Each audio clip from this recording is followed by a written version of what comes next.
I was 23 years old at my college graduation party when Eric's mom, Tessa, looked at me across the bar and said, "You've grown up, Ryan." When did that happen?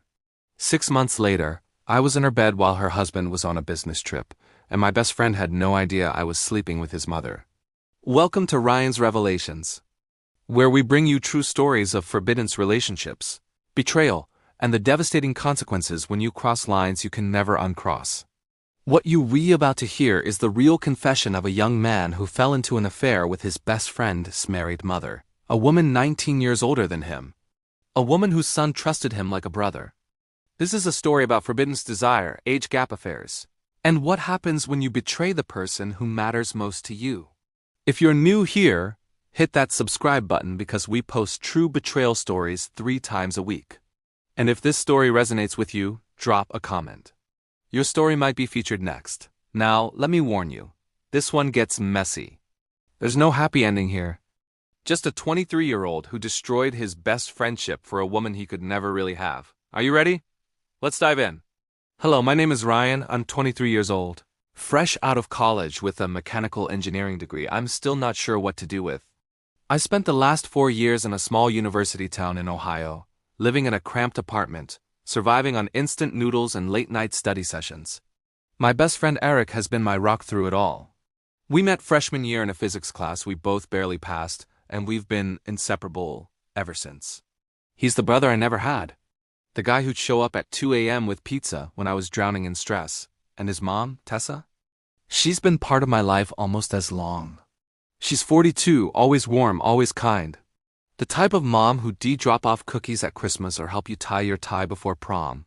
She'd been married to Eric's dad, Marcus, for over 20 years. He's a corporate lawyer, always traveling, always busy. But they seemed solid. Happy, even, at least that's what I thought. Today was different, though. It was our graduation party, a big celebration Eric and I were throwing together. We'd rented out the back patio of a local restaurant. The kind of place with fairy lights strung across wooden beams and early 2000s pop hits playing from speakers. The air smelled of grilled burgers and summer grass. Friends, a couple of professors, everyone was buzzing with laughter and clinking glasses. I stood near the edge of the patio, nursing a soda, watching Eric work the crowd. He was in a navy blazer, his tie already loosened, telling some story that had everyone doubled over. That's when I saw her. Tessa was standing by the bar, alone, a glass of white wine in her hand. She was wearing a simple black dress, sleeveless, fitted just enough to show she took care of herself. Her blonde hair was cut shorter than I remembered, just brushing her shoulders. I'd known her since high school. She taught me how to tie a tie, asked me to feed her cat when she was out of town, sent me birthday cards with $20 tucked inside. She'd always been Mrs. Larson, Eric's mom. Warm but separate, untouchable in the way parents are. But tonight something was different. Maybe it was the dress. Maybe it was the way she stood there, one hand resting on the bar, her posture relaxed but carrying a quiet weight. I caught myself staring, my soda can sweating in my hand, and for the first time I didn't see her as Eric's mom. I saw a woman. Beautiful, self-assured, but with a shadow of something else. Something lonely. I shook my head, trying to snap out of it. This was Tessa, the woman who'd scolded me and Eric for sneaking beers from her fridge when we were 17. But no matter how hard I tried to pull my eyes away, they kept drifting back to her. The way her fingers curled around her glass. The slight curve of her lips when someone passed by and said hello. My stomach twisted, guilt mixing with something I didn't want to name. Eric bounded over, clapping a hand on my shoulder. "Yo, Ryan, you going to stand there all night or actually talk to people?" I laughed, shoving him lightly. "Not all of us are born performers, man." He dragged me toward a group of our friends, and I went along, forcing myself to join the conversation. But my mind wasn't there. Every few minutes, I'd glance back at the bar. And once, just once, Tessa's eyes met mine. It was quick, a flicker. But it hit me like a jolt. She didn't smile, didn't wave. Just held my gaze for a second longer than she should have before looking away. My heart was pounding, and I had no idea why. I told myself it was nothing. Just a weird moment, the kind you laugh off later. But as the night went on, the music getting louder, the crowd thinning out, I couldn't shake the feeling that something had shifted. Like a door I hadn't noticed before had cracked open. And I wasn't sure if I wanted to step through it or slam it shut. The patio buzzed with laughter and clinking glasses. The playlist had shifted to something slower, a nostalgic ballad that made the air feel heavier, more intimate. I stood near the dessert table, pretending to debate between a cupcake and a brownie. But really, I was just trying to ground myself. That glance from Tessa kept replaying in my head. Those brown eyes holding mine for a beat too long. I needed a distraction. I headed to the bar for a refill, figuring I'd grab another soda and get out of my head. Tessa was still there, alone again, swirling the last sip of wine in her glass. I hesitated, my steps slowing, but she looked up before I could change my mind. "Ryan," she said, her voice warm but with a hint of amusement, "trapped by the cupcakes or just hiding?" I laughed, caught off guard, and rubbed the back of my neck. "Little of both, I guess. I'm not great with crowds." She smiled, and it was the kind of smile that made you feel seen. "You've survived worse, like that time I caught you and Eric with my beer stash." I groaned. "You're never going to let that go, are you?" She raised an eyebrow, sipping her wine. "Not a chance." "But you're looking sharper these days. That tie, you tie it yourself?" I glanced down at my navy tie. "Yeah, thanks to you. You're the one who taught me." Her smile deepened, and she leaned against the bar. I remember a lot more than you think." The words landed softly, but they carried a weight I couldn't ignore. My throat tightened, and I didn't know what to say. The music, the chatter, the clinking glasses, it all faded. Like the world had narrowed to just the two of us. I cleared my throat, trying to find something normal to say. "So, where's Marcus tonight?" "Thought he'd be here." Her expression shifted, subtle but unmistakable. The warmth in her eyes dimmed just slightly. "He's in Chicago," she said, her tone even. "Client meeting. He couldn't make it." I nodded, sensing there was more she wasn't saying. "That sucks." "Big night for Eric." "It is," she said, her gaze dropping to her glass. "But Marcus is always working, always has been." There was bitterness there, barely concealed. And suddenly I understood why she looked lonely. "That must be hard," I said, not sure why I was pushing this conversation forward. She looked up at me, her eyes searching mine. "You'd be surprised what you can get used to, Ryan. Living parallel lives with someone. Sharing a house but not really sharing anything else." My chest tightened. This was dangerous territory. I should have made an excuse, walked away, found Eric. But I didn't. "That doesn't sound like a marriage," I said quietly. She smiled, sad and knowing. "It's not. It's a habit. A very expensive, very complicated habit." The bartender refilled her wine, and she took a long sip. "But tonight isn't about that," she said, her voice lighter. "Tonight is about celebrating you and Eric. I'm proud of you both." She reached out and squeezed my arm, just briefly. But her touch sent a jolt through me. "Thanks, Tessa," I managed. She held my gaze for another moment, something unspoken passing between us. Then she smiled and turned away, disappearing into the crowd. I stood there at the bar, my heart racing, my mind spinning. What the hell just happened?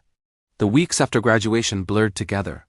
Eric landed an internship in New York and left within days, buzzing with excitement about apartments in Brooklyn and the chaos of the city. "You gotta visit, man," he'd said, grinning over beers the night before he left. "You're going to love it." Then, almost as an afterthought, "Hey, my mom's kind of on her own now with me gone and Dad always traveling. If you're around, maybe check in on her. Grab dinner or something. She'd like that." My heart had stopped, but I kept my face steady. "Yeah, sure, I'll keep an eye out." He'd clapped my shoulder, completely oblivious. That night, I lay awake, his words echoing in my head. Check in on her. I told myself I'd do it as a favor to Eric, just being a good friend. But deep down, I knew I wanted to see her again. 2 weeks later, I found myself standing on Tessa's doorstep with a bottle of wine. The excuse was flimsy, something about needing advice on job interviews. But we both knew that wasn't why I was there. She answered the door in jeans and a loose sweater, her hair pulled back, a streak of flour on her cheek from the bread she'd been baking. "Ryan," she said, not surprised, like she'd been expecting me. "You're spoiling me." She nodded at the wine, her eyes warm but guarded. The kitchen was softly lit, 2 wine glasses already on the table. Like she'd known I'd come. We sat, the bread cooling nearby, its warmth filling the room. At first, we talked about safe things, my job search, a book she was reading, Eric's updates from New York, but the conversation felt different, heavier, like we were both waiting for something. Finally, she set her glass down, her fingers tracing the stem. "Eric called me today," she said quietly. Said you should check in on me. Like I'm some lonely old woman who needs babysitting. I laughed, but it came out strained. He's just looking out for you. She shook her head, her smile fading. I don't want to be looked after, Ryan. I don't want to be pitied. I want to live. Really live. And for the first time in a long time, I feel like I might actually be able to. Her words hit me hard. I reached across the table, my hand covering hers. She didn't pull away. You're not old, I said, my voice low, and you're not alone. Not if you don't want to be. Her eyes softened, and for a moment she didn't say anything. Just let her hand stay under mine, warm and steady. Ryan, she said finally, her voice barely above a whisper. You know, this is complicated. I'm married. You're Eric's best friend. You're 23. I know, I said. But I also know what I feel when I'm with you, and I think you feel it too. She looked at me, her eyes glistening. I do, God help me, I do. But Marcus, Eric, if anyone found out… No one has to know, I said quickly. Not yet. Let's just see where this goes. She stared at me for a long moment, and I could see the war happening behind her eyes. Finally, she nodded.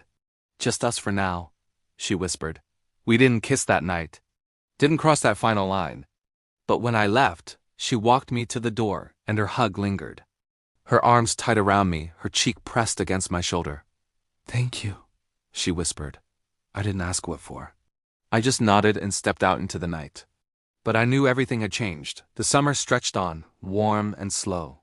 Tessa and I fell into a pattern of secret meetings. Coffee shops on the edge of town where no one knew us. Late-night drives to nowhere. Her kitchen table with 2 mugs and shared silence. Each time I saw her, it was like peeling back another layer. She told me about her marriage. How Marcus had always put work first. How she'd spent 20 years being the perfect wife, the perfect mom. Until she'd looked in the mirror one day and didn't recognize herself anymore. I lost myself somewhere along the way, she said one evening on her couch, a vinyl record spinning softly in the background. I don't want to do that again. You won't, I said. Not with me. It was the closest we'd come to naming what this was. A month after that first visit, I was at her place helping install a light fixture. The air was warm, windows open, letting in the hum of summer. She handed me a screwdriver, her fingers brushing mine. You don't have to keep coming over, you know, she said, her voice light but serious. I'm not helpless. I set the screwdriver down. I know you're not. I'm here because I want to be. She held my gaze, her lips parting slightly. We ended up on the couch again and the conversation drifted deeper. Then she asked the question that stopped me cold. If Eric finds out, she said, her voice barely above a whisper, who do you think he'd hate more, me or you? I froze, the weight of it settling like a stone. I think, I said slowly, if he saw you happy, really happy, he'd get it. Eventually.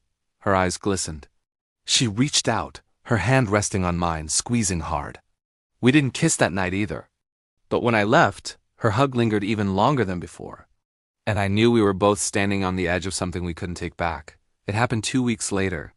I'd shown up at her house late, around 10 p.m. Marcus was in San Francisco for a week-long conference. Eric was still in New York. We were alone. Really alone for the first time. She answered the door in a simple dress, her hair down. The house was dim, just a few candles lit in the living room. Hi, she said softly. Hi, I replied, my heart already racing. We didn't need to say anything else. She stepped aside and I walked in. The door closed behind me with a soft click. We stood there in her entryway, just looking at each other. The tension that had been building for months was finally unbearable. Ryan, she whispered. If we do this, we can't undo it. I know, I said. I'm married. You're Eric's best friend. This is wrong on every level. I know that too. She searched my eyes, looking for doubt, for hesitation. But I had none. I don't want to stop, I said. Do you? She shook her head slowly. No. God help me, no. And then she kissed me. It wasn't tentative or careful. It was desperate, like we'd both been holding back for too long. My hands found her waist, pulling her closer, her fingers tangled in my hair. We stumbled toward the couch, then down the hallway. And then we were in her bedroom, the bed she shared with her husband, and nothing else mattered. Just us, finally crossing the line we'd been dancing around all summer. Afterward, we lay tangled together, breathing hard, the weight of what we'd done settling over us. We just destroyed everything, didn't we? She whispered. Probably, I admitted. She turned to look at me, her eyes vulnerable in a way I'd never seen before. Was it worth it? She smiled, sad and beautiful. I'm asking now. Yes, I said. It was worth it. She kissed me again, softer this time. And for that night, we let ourselves pretend that this could work. That we could keep this secret forever. That no one would get hurt, but we both knew better. The affair continued through the rest of the summer. Stolen moments when Marcus was traveling, when Eric was busy in New York, we were careful. So careful. But guilt has a way of eating at you. Every time Eric called me, every time he mentioned his mom casually, my stomach would twist.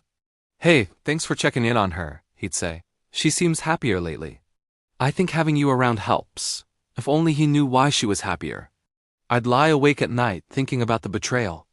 Not just of Eric, but of Marcus too, even though I'd never met the guy. Tessa struggled with it too.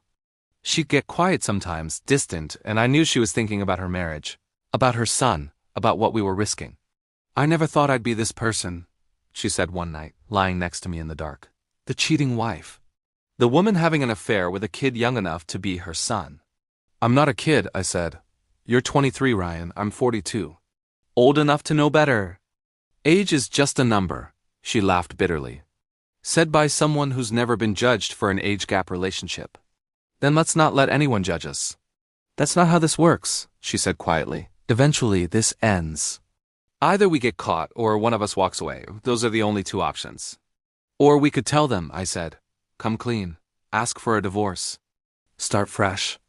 She looked at me like I'd suggested something insane. And what, play house? You and me? What happens when you meet someone your own age and realize this was just a phase? That's not going to happen. You don't know that, she said. You're so young, Ryan. You have your whole life ahead of you. I can't be the reason you don't live it. You're not holding me back, I insisted. You're the reason I feel alive. She kissed me then, but it felt like goodbye. Before we continue, I need to ask you something.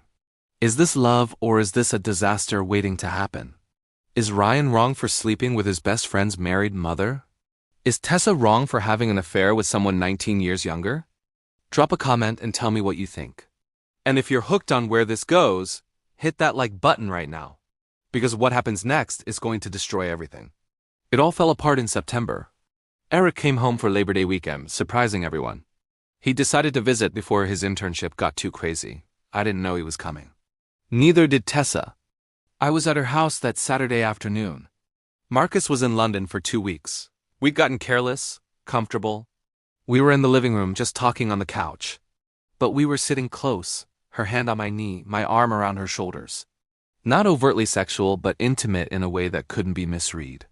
We didn't hear the front door open. Mom, I'm home. Eric's voice rang out from the entryway. I brought bagels.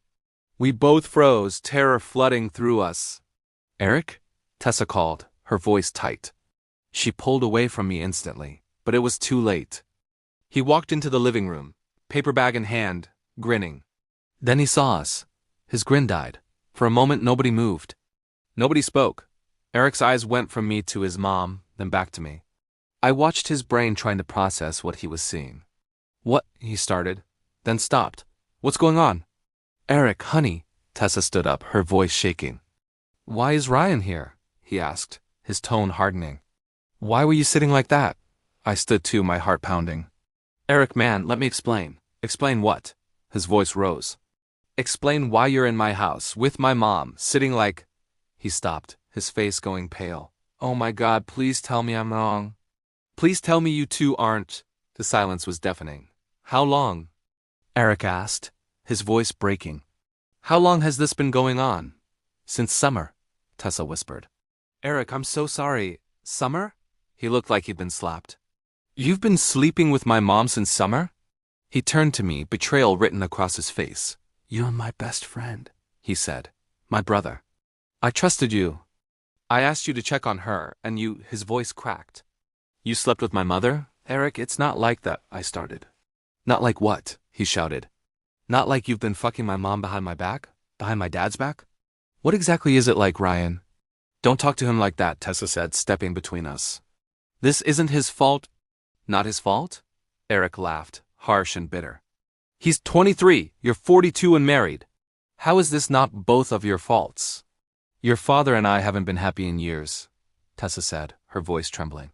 You know that. You've seen it. So that makes it okay to have an affair with my best friend? Eric's eyes were wet now. Do you have any idea what you've done? Either of you? I couldn't speak, couldn't defend myself. Because he was right. Get out, Eric said to me, his voice cold. Get out of this house right now. Eric, please, get out. He roared. I don't want to see your face. I don't want to hear your voice. We're done, you understand me? Done. I looked at Tessa, desperate. She was crying, her hand over her mouth. Go, she whispered. Please, just go. So I did. I walked out of that house, past Eric who wouldn't look at me, out into the bright afternoon sunshine. And I knew I'd lost my best friend, the one person who'd always been there for me. Because I betrayed him in the worst way possible. The weeks after that were hell. Eric blocked me on everything. Phone, social media, email.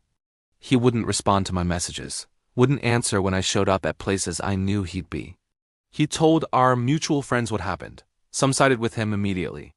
Others didn't know what to think, but all of them looked at me differently.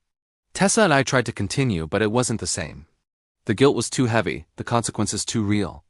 Marcus found out 2 weeks later. Tessa told him herself, said she wanted a divorce. He was furious, threatened to destroy her in court. The divorce got ugly fast, and me? I became known as the kid who slept with his best friend's mom. It followed me to job interviews, to new friendships, to every corner of my life. Tessa and I lasted another month before we both admitted the truth. This relationship had been built on secrets and forbidden desire. And now that it was exposed, it couldn't survive the light. We ended it on a Tuesday night in October. She cried. I cried. I did love you, you know, she said, as much as I could. I know, I said. I loved you too. But not enough to make this worth it, she said sadly. And she was right. We destroyed Eric's trust, Tessa's marriage, my friendship, my reputation. For what? A summer romance that couldn't survive reality? I haven't spoken to Eric in 6 months. He's still in New York, probably still hating me. Tessa is going through her divorce, living alone, rebuilding her life. And me? I'm starting a new job in a different city, trying to outrun the reputation I built here. Sometimes I wonder what would have happened if I'd just walked away that night at the graduation party, if I'd never gone to her house. If I'd never crossed that line, would I still have my best friend? Would Tessa still be married? Would everyone's lives be less destroyed? Probably. But I also can't regret the time we had, even if it cost me everything. Because for those few months, I felt more alive than I ever had before. Even if it was wrong. Even if it destroyed everything. Even if I lost my brother for a woman I could never really keep. So what do you think? Am I the villain in this story? Is Tessa? Or are we both just people who made terrible choices? Did Eric have a right to cut me off completely? Should Tessa have ended her marriage before starting something with me? I want to hear your thoughts. Drop a comment and tell me. Number 1, would you ever forgive a friend who did this to you? Number 2, is there ever a justification for this kind of affair? Number 3, do age gap relationships like this ever really work? And number 4, have you ever been in a forbidden relationship? What happened? Your comments mean everything to me. This is a judgment-free zone. Share your story, your opinion, your truth. If this story affected you, you need to watch these next. I slept with my girlfriend's sister and she found out, the ultimate family betrayal. My teacher and I had an affair. A forbidden relationship that destroyed a career. The married woman next door. Another age gap affair that went too far. Check the description or click the videos on your screen right now. If you made it to the end of this story, you're clearly here for the raw, honest, messy truth about relationships.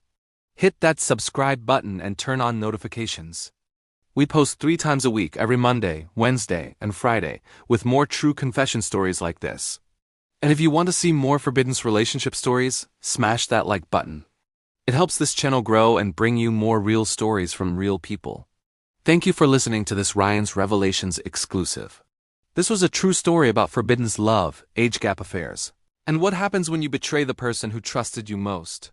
Remember, love doesn't excuse betrayal. Age doesn't excuse poor choices. And sometimes the price of forbidden desire is losing everything that matters. Until next time, this is Ryan's Revelations, bringing you the truth about love, mistakes, And the consequences we all have to live with. Stay honest. Stay real. And think twice before you cross lines you can't.